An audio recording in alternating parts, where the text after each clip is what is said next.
시청자 여러분 안녕하십니까. 지금부터 저렇게 안보정론을 시작하겠습니다. 자, 이번 시간에는요, 우리 주한미 사령관이 이제 곧 바뀌게 됩니다. 그래서 미 상원에서 인준청문회가 열렸어요. 자, 인준청문회에서 이제 공개적으로 모두 발언 내용 이게 나오고 있는데, 한마디로 얘기해서 이제 이 핵 우산 요거에 대해서 우리 국민들이 이제 불안이 좀 있는데, 요거를 불씨시키는데 역점을 두겠다. 예, 이러한 취지의 모두 발언이 나왔습니다. 그래서 요 내용을 전해드리도록 하겠고요. 지금 저 북한이 뭔가 참 이상하다, 뭔가 조짐이 좀 안 좋다, 이런 얘기는 우리 입장에서는 좋은 거죠. 김정은 입장에서 안 좋은 거죠. 그러니까 체제 위기가 굉장히 심화되고 있다, 이런 취지의 논평을 저는 계속해서 하고 있는데, 제가 논평하고 있는 방향이 맞는 것 같습니다. 자, 그래서 지금 이제 이 그 외신에서 주도 중심이 돼서 지금 보도되고 있는 내용, 북한 체제 위기와 관련된 내용을 말씀을 드리도록 하겠습니다. 자, 여러 가지 측면. 그래서 제가 쭉 최근에 나온 언론 내용들을 전부 종합적으로 수십 개의 이제 기사, 국내외 이 보도 내용, 요거를 평가한 내용을 보면은, 예, 김정은이의 체제 위기가 생각보다 좀 센 것 아니냐, 이런 판단이 듭니다. 그래서 지금 이럴 때일수록 제가 항상 말씀드리는, 저는 뭐 북한에 관해서는 뭐 상당히 강한 문재인의 반대의 생각을 갖고 있다는 건 뭐 우리 시청자 여러분들도 다 아실 거예요. 제대로 된 전문가는요, 문재인과 반대되는 생각을 하는 것이 정답입니다. 자, 그런 취지에서 지금 북한 내 상황의 심각성을 한번 쭉 여러분께 설명을 드리도록 하겠고, 지금 이제 탈북자로서 이번에 비례대표로 들어온 박충권 의원, 그리고 이제 전에 지금 의원을 했던 태영호, 지금 이제 평통 사무처장을 하고 있는데, 요 두 전문가의 의견도 함께 여러분께 전해드리도록 하겠습니다. 자, 그 다음에는 이제 우리 국민의힘과 이재명 민주당 내부 동향을 말씀을 드리겠는데, 민주당 안에서도 플랜 B가 거론이 되고 있고, 요 살살 이제 스멀스멀 좀 겉으로 드러나고 있다, 이런 얘기를 할 수 있어요. 바로 이제 3김의 새로운 부상, 예, 김동연, 김부겸, 김경수, 요게 되겠고, 그리고 이제 국민의힘 내부에서는요, 아니, 한동훈 대표를 갖다가 대표로 뽑아준 것은 이재명이라고 싸워라고 뽑아줬는데 왜 내부에 화살을 돌리느냐, 이래서 비판, 불만이 세게 제기되고 있다, 이런 게 이제 펜앤마이크에 상세히 보도가 되어 있어요. 그래서 요 내용을 말씀드리도록 하겠고, 마지막으로 이제 정청래, 아유, 이런 사람 제가 방송하고 싶지 않은데 그래도 알아야죠. 예, 정청래가 추석을 맞이해서 자기 조카 며느리한테 개망신을 당한 요게요, 지금 이제 이 유튜브를 통해서 나오기 시작해갖고 온라인 커뮤니티에, 예, 인터넷에 쫙 나돌고 있어요. 그래서 요 내용을 함께 전해드리도록 하겠습니다. 자, 그러면요, 이 맨 먼저 미국의 청문회 내용을 말씀을 드리겠는데, 주한미 사령관이요, 이제 포스터잖아요. 어마어마한 자리입니다, 이게. 왜냐하면 주한미 사령관뿐만 아니라 한미 연합사령관도 하고 있고, 유엔군 사령부 사령관도 하고 있어요. 그러니까 주한미 사령관이 세계의 사령관을 겸직하는. 자, 그래서 요 분의 이름은요, JBOT 브런슨으로 돼 있어요. 자, 그래서 이제 이분이 상원 인사청문회에서, 인준청문회에서 모두 발언을 했습니다. 당연히 북한 얘기를 할 수밖에 없죠. 자, 그래서 요 분이 우선요, 어떤 얘기를 했는지도 물론 중요하지만, 요 브런슨 신임 이제 사령관이 어떤 그 백그라운드를 갖고 있느냐, 요것도 굉장히 중요해요. 그래서 브런슨 중장은요, 그러니까 이제 베트남전에 참전한 부친이 엘버트 브런슨인데, 그분의 장남으로 되어 있고, 버지니아주에 있는 햄프턴 대학을 졸업했어요. 그리고서 이제 90년대 보병 장교로 임관을 해가지고 재래식 작전하고 특수전 분야에서 다양한 참모, 그리고 이제 지휘관 보직을 거쳤고, 이라크하고 아프가니스탄 등지에서 직접 실전에 참여한 경험을 가지고 있습니다. 그리고 현재는요, 워싱턴 주에 있는 루이스 맥코드 합동기지에 본부를 두고 있는 육군 1군단 사령관으로 근무 중에 있어요. 육군 1군단은요, 좀 인도 태평양 지역에 배치되어 있는 4만여 명의 육군을 지휘하는 사령부 역할을 합니다. 자, 이 미국 외교에 있어서 지금은요, 이제 21세기 들어오면서 저 중요성을 갖고 있는 것이, 그동안에 이제 나토 중심의 이 안보 정책을 굉장히 중시했다면은, 지금은 인도 태평양 지역의 안보를 더 중시하는 정책으로 이 포커스가 지금 미국의 외교 정책, 그 다음에 미국의 군사 정책, 이런 것들이 인도 태평양 중심으로 지금 바뀌고 있어요. 그런데 이 지역을 총괄하는 육군 4만 명을 지휘한다. 어마어마한 지휘관인 것이죠. 그래서 쉽게 얘기해서 이 정도 말씀을 드리는 것은 실전 능력을 갖고 있죠. 그 다음에는 이 인도 태평양 지역을 직접 다뤄왔죠. 그 다음에 또 하나는 부친이 관람된 참전용사지 않습니까? 그러니까 전쟁이 뭔가를 아주 잘 아는 분이에요. 그런 측면에서 좀 평가를 해줄 만한 그런 이 백그라운드를 가지고 있는 것이 아닌가. 자, 그러다 보니까 지금 이제 이 신임연합사 사령관 후보인 브런슨 장군의 지금 이제 3스타인데요. 이제 한미연합사 사령관으로 오면서 4스타로 승진을 하게 되는 건데, 지금 최대의 도전이 뭐냐? 바로 북한의 핵 미사일 역량이 강화되고 있는 요것이 최고의 위협이다. 이렇게 지금 얘기를 하고 있고요. 그래서 지금 한국의 파트너들에게 미국이 지금 재래식 그리고 이제 핵 우산 아래서 안전하게 지킬 의지가 있다고 하는 것을 확인시켜 주는 것이 제일 중요하다. 그런 입장을 내놨습니다. 그리고 이 3개 사령부와 측면은 가장 큰 위협도 북한의 핵 미사일의 급속한 역량 발전. 자, 여기에다가 최근에 이제 핵무기를 기하급수적으로 확대하겠다는 요 김정은의 야심, 이런 것들이 가장 큰 도전 요인이 된다. 이렇게 밝혔고요. 본인의 가장 중요한 역할은 바로 뭐냐? 한국이 직면한 이러한 위협을 제대로는 좀 알고 있는 거. 그리고 한반도에 배치된 모든 무력에 대한 지속적인 준비 상태를 보장하는 거. 예. 그러니까 이제 그러잖아요. fight tonight이라고 하잖아요. 오늘 밤에라도 즉시 싸울 수 있는 역량을 갖추는 거. 요것이 이제 본인이 해야 할 역할이다. 예. 그리고 한미 간의 확장 억제를 더 강하게 하기 위한 고위급 논의를 확대하겠다. 이런 입장도 내놨습니다. 그러면서 미국의 억지력과 관련해서 이 파트너들에게 항상 존재하고 있다는 것을 계속 확신시켜 나가겠다. 예. 그러니까 이제 쉽게 얘기해서요. 북한의 이제 핵 위협에 대응해서 지금 우리가 자체 핵무장을 해야 된다. 이런 목소리까지 커지고 있지 않습니까? 이런 목소리가 나오지 않도록 이제 한미 핵협의 그룹 요거에 대해서 이제 실질적인 확장 억제 요거에 대한 신뢰성을 높이는 작업을 하겠다라는 얘기나 마찬가지고요. 그리고 최근에 북한이 우라늄 농축 제조 시설을 공개했지 않습니까? 요거와 관련해서는 정보 영역에서의 공작 시도다. 그래서 이제 인도 태평양 사령부하고 육군 태평양 사령부와 긴밀히 협력해서 위협 완화를 위한 대응 노력을 하겠다. 자, 이러한 입장을 내놨는데요.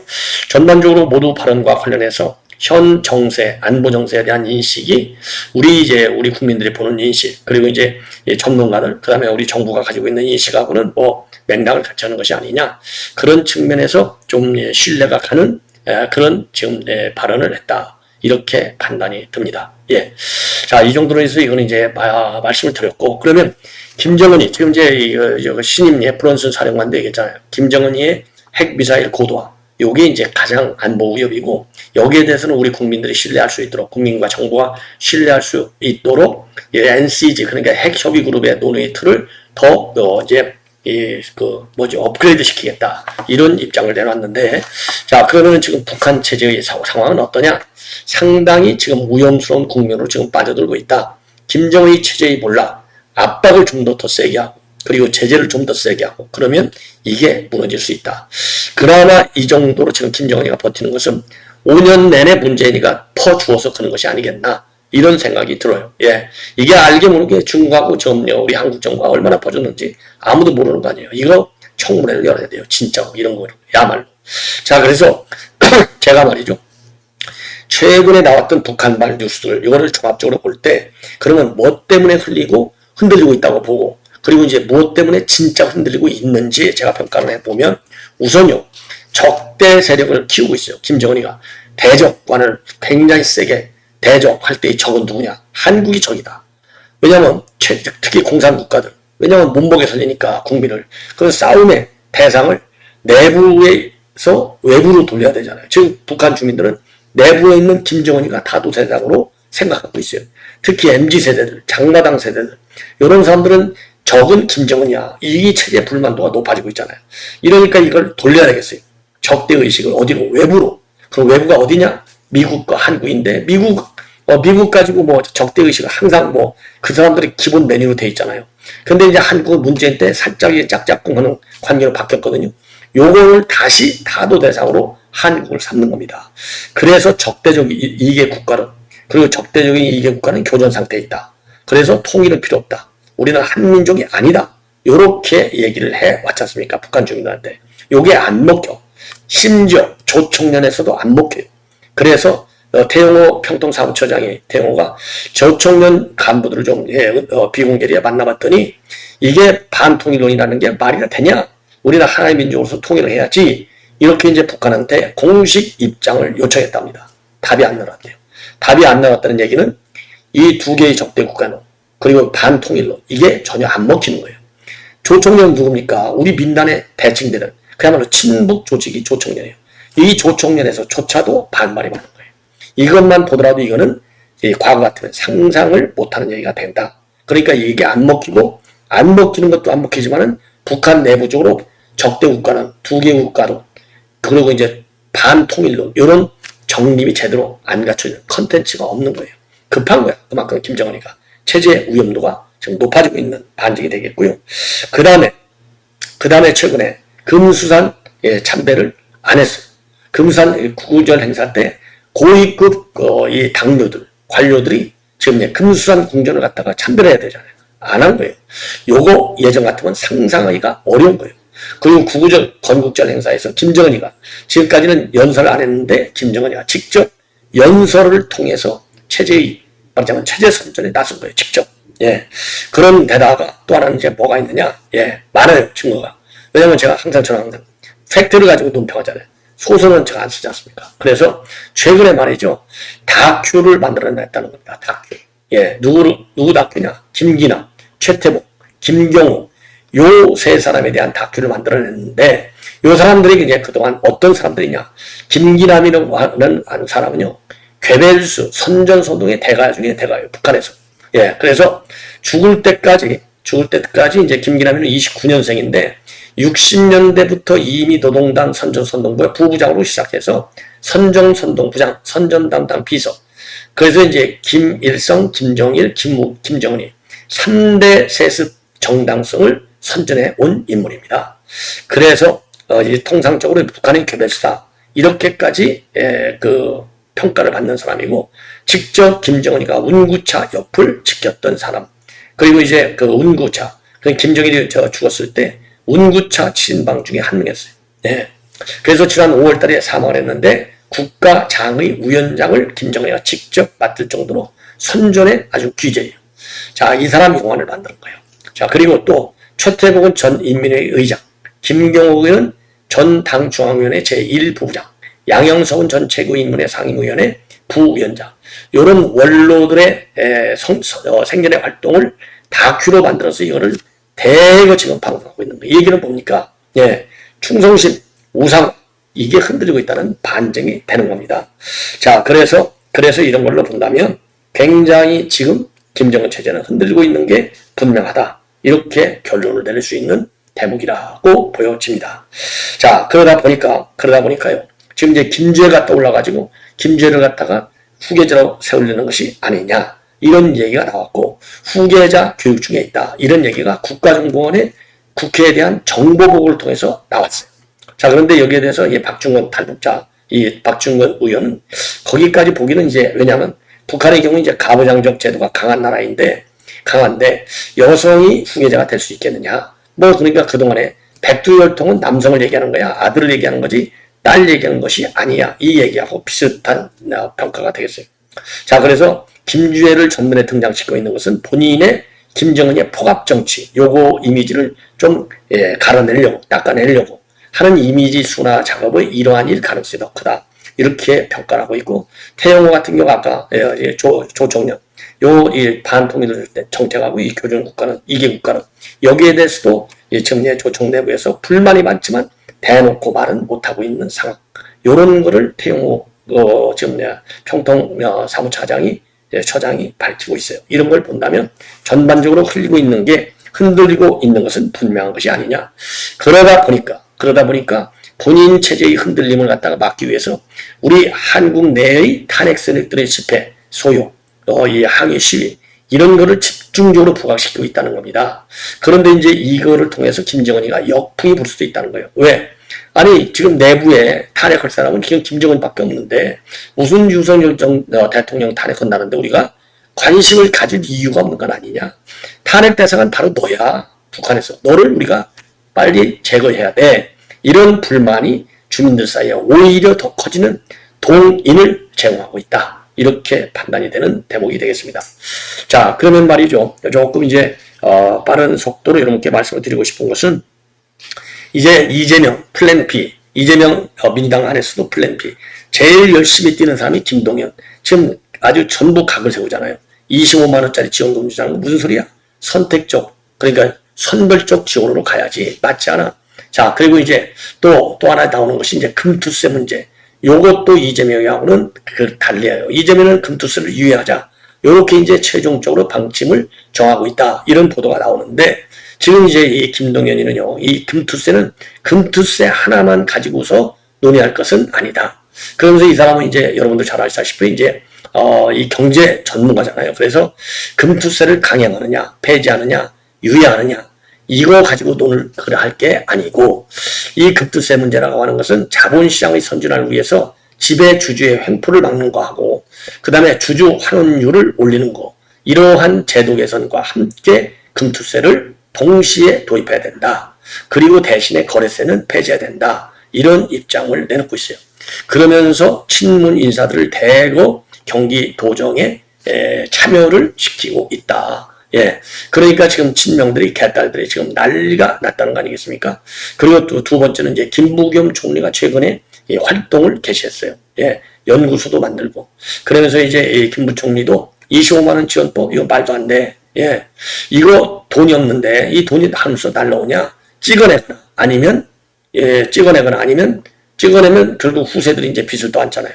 아니면은 다른 사업을 접어야 돼. 요거는 안 되는 거야. 그리고 일극체제 갖고는 안 돼. 그래서 좀 더 유연한 리더십을 보여야 돼. 이재명이 알았지. 이런 입장을 내놓고 있고요. 이제는 더 지금 이제 이재명 입장에서 긴장이 되는 요인은 바로 김경수다. 12월 또는 11월 말부터 이제 두른다는 얘기가 있는데, 김경수가 두르면 상황이 상당히 달라질 수 있다. 예, 이런 전망이 나오고 있습니다. 그래서 민주당 내에서도 바로 이게 뭐예요? 이 12월 달에 있게 되는 사법 판결이기 때문에 그렇습니다. 그래서 만약에 준용이 통과되면 판이 한 번에 딱 흔들릴 수 있다. 이런 전망까지 나오고 있어요. 이런 흔들림 현상을 막기 위해서 당헌 당규 다 뜯어 고쳤죠. 맞춤형 당헌 당규를 내놓은 거예요. 그리고 이런 방탄하기 위해서 당 대표직을 연임 45년여 만에 연임을 하는 상황이 지금 벌어지고 있는 겁니다. 예. 스스로 자인을 하고 있는 상황이다. 자, 이렇게 판단이 되는 대목이 되겠습니다. 자, 이 정도고요. 네, 그 다음에 이제 한동훈과 관련해서도 내부적으로 지금 이 한동훈, 지금 이제 협치에 지금 이 몰두할 때가 아니다. 예, 협치에 몰두할 때가 아니고, 지금 뭘 해야 할 때냐? 이재명이와 싸워야 할 때가 아니냐? 그런데 왜 이재명이와 안 싸우고 거꾸로 이 화살을 갖다가 내부에 돌리냐? 그래서 국민의힘 안에서도 비판 세력이 상당하다. 예, 비판 목소리가 더 커지고 있다. 이런 불만이 나오고 있는 상황이 되겠습니다. 자, 그리고 이제 마지막으로요. 정청래가 또 지금 망신을 당했다. 이것이 이제 이 커뮤니티에 지금 회자가 되고 있어요. 바로 뭐냐? 자기 둘째 형 아들의 부인, 그러니까 조카 며느리가 되겠죠. 조카 며느리가 이제 추석 때 됐으니까, 추석 때니까 이제 이 가족 모임이 있을 거 아니에요. 여기에 모여서 무슨 얘기를 하고 끌끌거리느냐. 이게 이제 유튜브 영상에 이제 쇼츠 같은 걸로 나와서 지금 쫙 돌고 있어요. 여기에서 지금 뭐가 나오고 있느냐? 예. 여기에서 말이죠. 지금 이제 둘이서 대화하는 내용이 지금 이제 이 회자가 되고 있는데, 언론에. 바로 뭐냐? 이 주머니 안에다가 뭘 들고 갖고 심지 뽑기를 했는데, 뽑았는데 양파를 뽑았어요. 양파를 뽑았는데, 이 양파를 가지고 요 조카 며느리가 뭐라고 망신스러운 발언을 했느냐? 예. 큰아버지는, 작은 아버지인가요? 예. 할아버지는 지금 좌파잖아. 그런데 좌파만 하지 마.